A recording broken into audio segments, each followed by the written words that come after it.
पेश किया और बजट में शुरुआत में ही मंत्री जी ने भारत की आत्मनिर्भरता की बात की। कोई ऐसा नागरिक नहीं होगा, कोई ऐसा सदस्य नहीं होगा जो ये नहीं चाहता हो कि भारत आत्मनिर्भर हो। हम सभी चाहते हैं, ये हमारा सपना है। लेकिन जो हालात हैं हिंदुस्तान में, जो हिंदुस्तान की आर्थिक स्थिति है, उससे कई सवाल उठते हैं कि वाकई में हम उस दिशा में जा रहे हैं। क्या इस देश का किसान आत्मनिर्भर है? ये सवाल उठता है। क्या हमारे दलित भाई आत्मनिर्भर हैं? क्या अल्पसंख्यक भाई और बहन आत्मनिर्भर हैं? क्या हमारा एमएसएमई सेक्टर आत्मनिर्भर है? क्या छोटे छोटे उद्योग व्यापारी आत्मनिर्भर हैं? इस सवाल का जवाब आपको देना होगा। मैं प्रधानमंत्री जी का भाषण सुन रहा था और उन्होंने कहा कि 86% किसान हिंदुस्तान के, उनकी जो होल्डिंग है, जमीन है, वो 5 एकड़ से कम है। 86%। तो क्या वो आत्मनिर्भर हैं? इसीलिए क्या किसान दिल्ली के बॉर्डर पे शांतिपूर्वक आंदोलन कर रहा है क्योंकि वो आत्मनिर्भर है?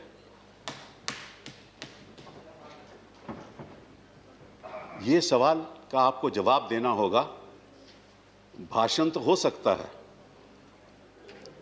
वर्ड स्मिथ भी हो सकते हैं, लेकिन जमीनी असलियत हिंदुस्तान की क्या है, यह आपको समझना होगा। एक गरीब आदमी सोचता होगा कि मेरी छोटा सा घर है, छोटी सी दुनिया, मुझे तो उड़ना सिखा दे, नामुमकिन को मुमकिन बना दे।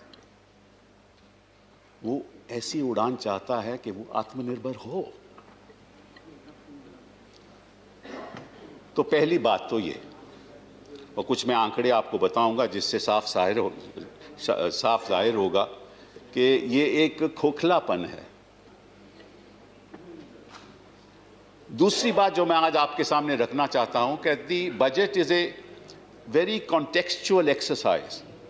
It is in the context of the situation that is prevailing just before the budget, in the context of how the economy grew, that you present the budget. After all, you've been in power from 2014. No more excuses. Congress was power for 60 years. You've been there for 6 years. And so your report card will have to be looked into. Let's see some facts and figures just before COVID happened. Why I say the budget is a contextual exercise? Because just before the COVID, there are certain economic indicators that tell you how badly this economy was managed. And then COVID came, and what's the result of COVID on the economy? I'll give you some of that data also. But let me start by giving you as to what was the state of the economy just before COVID. Industrial investment growth rate. NDA 6%, पुरानी बात कर रहा हूं. UPA 1 25%, UPA 2 3%, BJP 1%, 2%. Credit of bank loans, real growth per year, NDA 13%, UPA 1 20%, UPA 2 6%, BJP 4%. Exports, NDA 16%, UPA 1 24%, UPA 2 18%, BJP 3%. Imports, average growth rate, NDA 15%, UPA 1 31%, UPA 2 16%, BJP 4%. Sales of corporate sector, real growth. NDA 11%, UPA 1 17%, UPA 2 7%, BJP 3%. Corporate profits, NDA 0.7%, UPA 1 2.7%, UPA 2 2.1%, BJP 1.4%. तो मैं आपसे सवाल पूछना चाहता हूं, अगर ये आंकड़े हैं कोविड से पहले, तो कोविड के बाद हिंदुस्तान की जनता की क्या हालत होगी? क्या वो कभी आत्मनिर्भर बन सकता है? This only shows that for the last 5 years you have mismanaged this economy. It only shows that in fact in every budget the twin objectives are growth and equity. Growth and equity. Some people prefer growth, others prefer growth plus equity. And I will demonstrate to you how in this budget you have only preferred growth. You have forgotten about the people of India. You have no heart as far as that poor person is concerned who wants education, who wants primary health centers for health care. The MSME sectors have lost 35%. 35% of all MSMEs have wound up. What have you done for them? Now, let me give you another scenario as to what has happened during the pandemic and what is the state of the economy during the pandemic in 2021. Production of coal, minus 15%. Production of cement, minus 38%.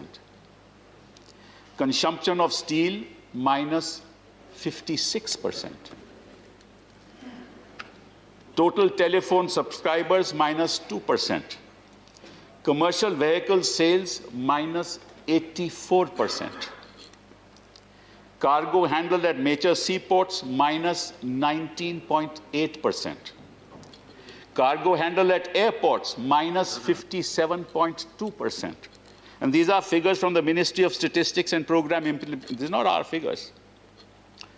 Passengers handled at airports, minus 94.1%. Railways net ton kilometers, minus 26.7%. This is Atmanirbharta for you. How does this government justify what it has done? How has it handled the economy? What has it done for the poor? What are the allocations made for the poor? The problem is that there is what is called jugglery of data. You are perpetuating a rigged economic system, and I will demonstrate that. You're establishing an oligarchic economic order, and I will establish that. Just one data you should know. 1% in 2018, 1% of the people of this country owned 58% of the assets of this country. And in 2019, 1% of the people of this country owned 73% of the assets of the country in 1 year. In 1 year. This is a classic case of crony capitalism. ये जो आप ports की बात करते हैं, airports की बात कर रहे हैं, ये जो आप बातें कर रहे हैं ना, ये पोर्ट्स किसको जा रहे हैं? ये एयरपोर्ट्स किसको जा रहे हैं? जे हमारी देश की संपत्ति कहां जा रही है? कौन ले रहा है? कौन खरीद रहा है? और आप उसका साथ दे रहे हैं। असलियत तो ये है, मैडम मिनिस्टर, कि there are 4 or 5 big boys in this country who own almost all assets in this country. And one very big boy is everywhere. No, I'll not name anybody. He's everywhere. Ports, airports, city gas distribution centers, railways, everywhere. I mean, I see his footprint everywhere. असलियत तो ये है कि भाई जिस जहाज में आप जाते थे उसको एयरपोर्ट तो आपको देना होगा ना, वो तो जरूरी है ना। 6-7 एयरपोर्ट प्राइवेट उनको दे दिए। नीति आयोग ने विरोध किया, फिनेंस मिनिस्ट्री ने विरोध किया, उसको ओवररूल कर दिया। तो ये बातें देश के सामने आनी चाहिए। एक और बात आपको बताना चाहता हूं, वो ये है कि आपने हमने बजट में कहा और आपने ये कहना चाहा कि देखो हम कितना अच्छा काम कर रहे हैं, I spend as if you have money to spend. You should have said my economic management is so bad that I have to borrow. That's right. Let me tell you some basic facts of the economy. And according to your budget documents now, 53% of revenue will come from taxes and 47% revenue will come from non-tax sources. Why is it that you have had a deficit of 9.5%? In 2021? Because your revenue earnings have gone down. Your total tax receipts have declined by 23%. Your tax collection, your target was 24.2 lakh crores. There's a shortfall of 5.24 lakh crores. Your corporate taxes, there's a shortfall of 2.34 lakh crores. Your income tax has a shortfall of 1.8 lakh crores. That's the shortfall of your revenues. So where is this question of spend? You didn't have the money. So what did you do? You borrowed. And you borrowed. And you borrowed. Because there was no choice. I don't blame you. There was no choice. And now you're saying that in 21-22, the budgeted increase of central tax revenues, budgeted increase, is going to increase by 14.9% to 17.9 lakh crores, which is still below the budgeted estimates of 2021.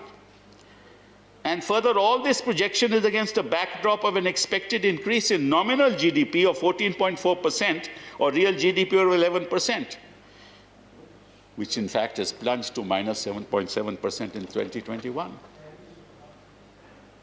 तो आप revenues increase कैसे करोगे, ये सवाल उठता है। और जो आप आंकड़े बता रहे हो कि अब आपकी जीडीपी नॉमिनल रेट उसका 14% होगा, वो तो बात की बात है, कब होगा कैसे होगा वो तो वक्त बताएगा।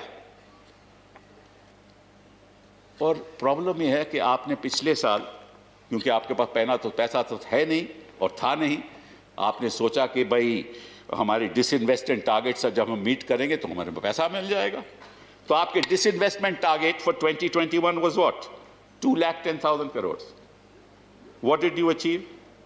32,000 crores, which is 15%. And this year your disinvestment target is 1,75,000 crores. That's how you say that you will next year, the fiscal deficit will come down to 6.8%. But where will you achieve 1,75,000 crores if your track record is this? How will you achieve it? The fact of the matter is, sir, that the real people of this country who were crying for help, you have jettisoned them. People are hungry for employment. रोजगार है नहीं लोगों के पास, किसी भी sector में देख लो। और मैं आपको कुछ आंकड़े देना चाहता हूं रोजगार के, ताकि आपको, और उसके बारे में तो आपने अपने बजट स्पीच में कुछ कहा भी नहीं। रोजगार का तो, बेरोजगारी का तो नाम ही नहीं लिया।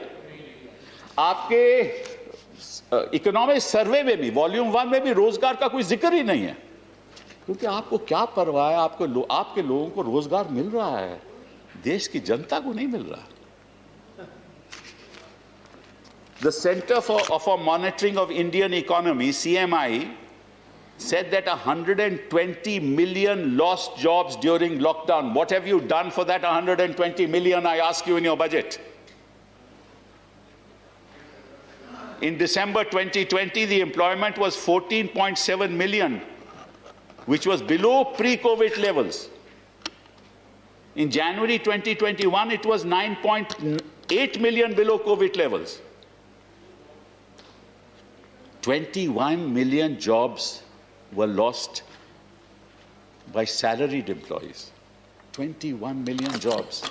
तभी तो हम देख रहे थे लोग सैकड़ों किलोमीटर चलते जा रहे थे, कोई साइकिल पे चल रहा था, कोई पैदल चल रहा था, घर पहुंचना चाहते थे क्योंकि यहां उनका घर छूट गया। और आपने इतना भी प्रयास नहीं किया कि उनके जख्मों पे कुछ मरहम लगा दो। आप उनको भूल गए। आपको केवल वो उद्योगपति याद है जिनको आपने, मतलब कि आपको याद है ना कि आप ही ने 25% किया था ना उनका टैक्स, कमती किया था ना 25%, और नई जो इंडस्ट्री लग रही थी वो 15% किया आपने। उनका तो आप बड़ा ख्याल रखते हो और जनता की जो पीड़ित जनता है उनको भूल जाते हो। हिंदुस्तान की जो लेबर फोर्स पार्टिसिपेशन है वो 40% है, ग्लोबल 66% है।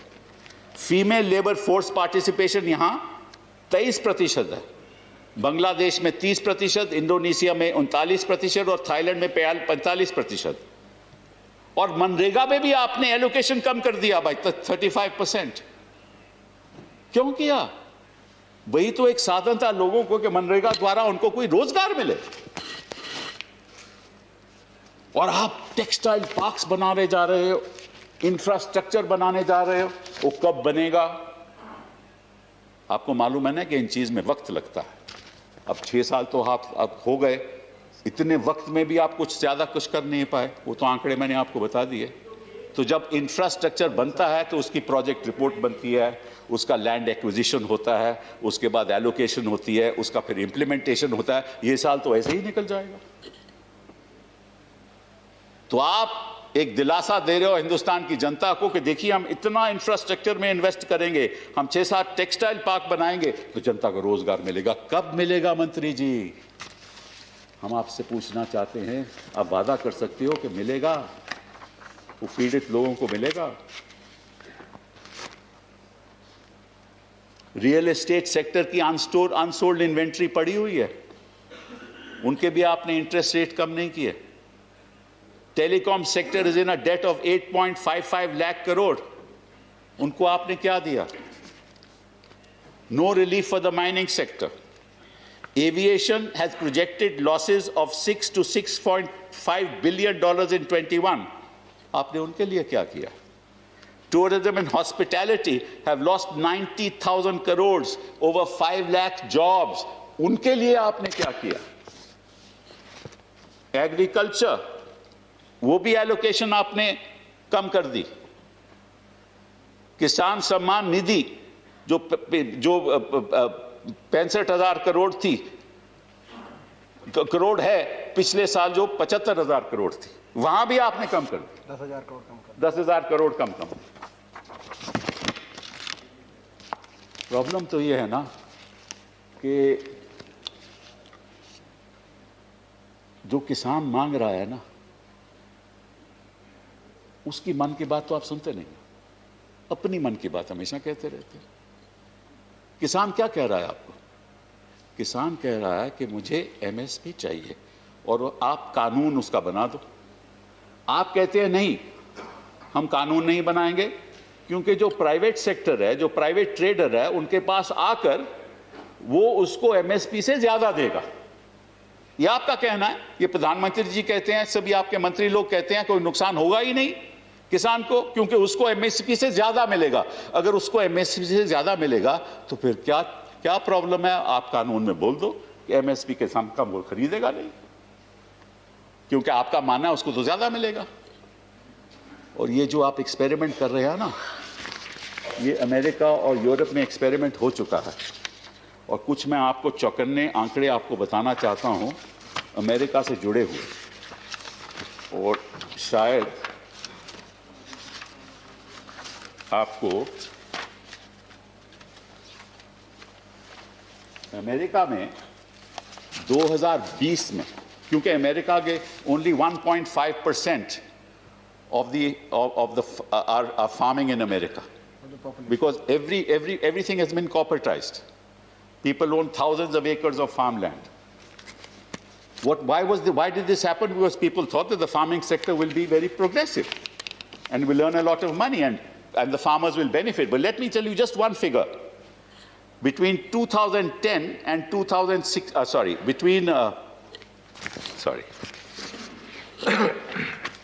that in 2020, American farmers were saddled with a bankruptcy of more than $425 billion. This is corporatization of farming in America and the result of corporatization. In fact, the rate of suicide in rural America is about 45% higher than in urban America. Small farmlands have disappeared. Now, unlike America, here 40 to 60% of our population is involved in agriculture. और उनके पास कोई विकल्प नहीं है कि कहीं और वो रोजगार कर ले। कोई विकल्प नहीं है। और अगर वो 86% जो किसान हैं उनको अपनी जमीन बेचनी पड़े, वो जाएंगे कहां? जाएं तो जाएं कहां? समझेगा कौन यहां? कहां जाएंगे? क्या रोजगार देंगे आप उनको? और यही हालात यूरोप में है। और इसका नतीजा यह है, आप तो देखिए किसान को $11 बिलियन की सब्सिडी देते हैं, उसमें फर्टिलाइजर सब्सिडी इंक्लूडेड नहीं है, बस $11 बिलियन की आप सब्सिडी देते हैं। चाइना में फार्मर को $185.9 बिलियन की सब्सिडी मिलती है, ईयू में 101.3 बिलियन की, यूएसए में $48.9 billion. And let me tell you another figure. In the US, every farmer gets from the government $62,000 a year to support the farmer. And you're not even willing to give our farmer minimum support price. वो तो ज्यादा नहीं मांगता। आपके उद्योगपति तो हमेशा ज्यादा मांगते हैं, कहते हैं हमारे टैक्स में राहत करो, एग्जेम्पशन कर दो, हमें टैक्स रेट कम कर दो, ये सब कहते हैं ना उद्योगपति, आप उनको दे देते हो। लेकिन किसान जब एमएसपी मांगता है वो देने को तैयार नहीं। वो तो मिनिमम है। आप किसान को तो, आप उद्योगपति तो मैक्सिमम देते हो, वो तो बेचारा मिनिमम मांग रहा है। He is not yielding. I am not yielding. Sir, I am not yielding. He is not yielding. I am not yielding. He is not yielding. No. You please do not. He is not yielding. Do not interrupt. He is not yielding. Please do not interrupt. He is not yielding. I am not yielding. कम से कम सदन को गुमराह मत करें। No, allow me to speak, sir. Please carry on. Sir.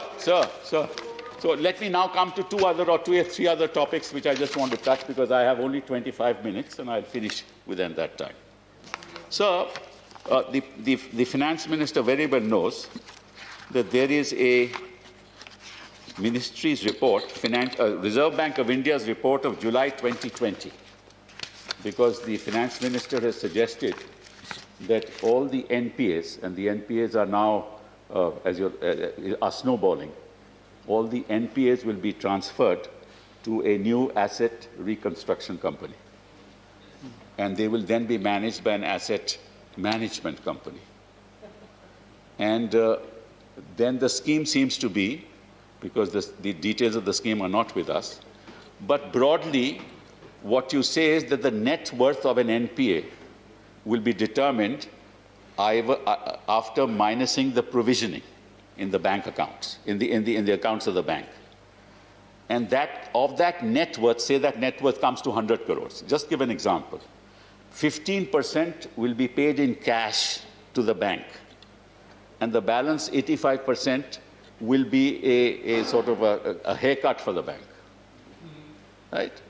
And then security receipts will be given to this asset reconstruction company, and through those security receipts, the value of the asset will be realized. This is the scheme that you have adopted. Now, we don't know at what stage the 15% cash is to be given. Nobody knows.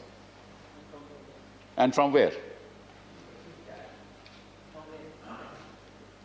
From which account? And all this will be managed by the public sector banks who were actually mismanaged earlier and brought the NPAs to this high level. This will all be managed by the public sector banks. So I'm asking you, how will you give that 15%? When will you give that 50%? How will you calculate who is to give? Secondly, what will happen to that security receipt? Are you going to sell that asset? How are you going to sell that asset? You can't go back to the IBC process. If you go back to the IBC process, it will land in the same fashion. So will you do it through private negotiations like you have done in the past? And you know who will buy it in those private negotiations? And I'm surprised that the budget papers do not reflect the manner in which you're going to dispose this off, how it is going to be done. And you're leaving it to later time. I thought that an important proposal like this should be so transparent that all of us could have looked at it and debated it. But this is all non-transparent. Now, just to tell you, the Financial Stability Report of July 2020 talks of the NPAs of the public sector banks. This is July 2020. And real estate, and it says, share of good quality loans of the industry as share of total good quality loans as on March 2020. Now, the share of good quality loans in the real estate sector is 2.3%. In other words, the bad quality loan is 98.7%. Sorry, 97.7%. Collection and distribution of electricity. Good quality loans is 2.5%. Bad quality is 97.5%. Public utility services, I can go on with these figures. I don't want. Please conclude now. Your time is over. No, sir, my time is not over. No, it's not over yet. I've got 2, 3, 4 minutes. Give me another Give me another 5 minutes. You have 25 minutes. Give me another 5 minutes. I'll finish. Don't mind, sir. Don't give me a... No. You conclude as early as possible. I will, sir. Your time is over. I will conclude before 2:30. So, right? I'm giving you another 2-3 minutes, but... No, I'll conclude before 2:30. I started after 12 o'clock. 1:30. You started at 1:50. Sir, मुझे बोलने दीजिए. We are just wasting a minute's time. Please carry on. Now the point is, if this is the state of the NPAs, there is a latest report of the Reserve Bank of India of January 2021. And that latest report, and I quote what it says, is macro stress assets for credit risk show that SCB's GNPA ratio may increase from 7.5% in September 2020 to 13.5% by September 2021. Under the baseline scenario, in the macroeconomic environment deteriorates, if the macroeconomic environment deteriorates, the ratio may escalate to 14.8% under the severe stress scenario. These projections are indicative of the possible economic impairment latent in bank portfolios. 14.8%. Now, if that's the state of the economy and that's the state of the NPAs in the bank and that's the state of the banks, even if you transfer the bad loans of 2.1 lakh crores, which you intend to do, to an ARC, these bad assets will continue. These NPAs will continue. They're not stopped. Now, what you want to do? Actually, you want to sell and monetize all the assets in this country. Award private trade bids for completion by May 2021. You're going to sell Kolkata Metro, Concon Rail, track and overhead equipment, redevelopment of railway colonies, railway hospitals. You're going to sell 10,000 crores power transmission assets. Please conclude now. Please conclude. No, sir, I've got a few minutes. No. Your time is over. I have the watch. You ask your chief. 2 minutes, okay. So you're going to privatize that. And who are you going to give it to? Now, sir, I just want to say just one last thing and give me 2 minutes, and then I'm done.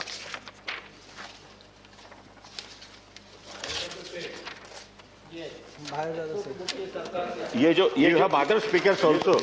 ये जो 2-4 लोगों की मैं जो बात कर रहा हूँ ना, एक ऐसी कंपनी है जिसके पास लगभग सब कुछ है, पोर्ट्स हैं, एयरपोर्ट्स हैं, सब कुछ है। तो और देखिए, स्टील सेक्टर में 2-3 प्लेयर हैं, पावर सेक्टर में 2-3 प्लेयर हैं, एक प्लेयर सब सेक्टर में है। तो ये कैसे काम चलेगा? This is a classic case of crony capitalism. और आखिरी बात जो मैं कहना चाहता हूं वो ये है कि आपने ये बात कही है कि हम पुराने बजट्स में वोट बैंक पॉलिटिक्स करते थे, ये आपने कही, आपके प्रधानमंत्री जी ने कही। और इस बजट में आपने क्या किया? आपने असम में, ये सब जो राज्य सरकारें हैं, यहाँ चुनाव आने वाले हैं, असम में 34,000 करोड़। Please I'm just concluding in a minute. West Bengal में, ये बात तो करने दो। वेस्ट बंगाल में 675। One minute. असम, वेस्ट बंगाल में 675 किलोमीटर्स बना रहे हैं आप। केरला में 1100 किलोमीटर्स नेशनल हाईवे, तमिलनाडु में 3500। और आप कहते हैं आप वोट बैंक पॉलिटिक्स नहीं करते। आप बजट में वोट बैंक पॉलिटिक्स करते हो और of budget note bank politics करते हो। Thank you, Mr. Sival. I am calling the other speaker. Thank you very much.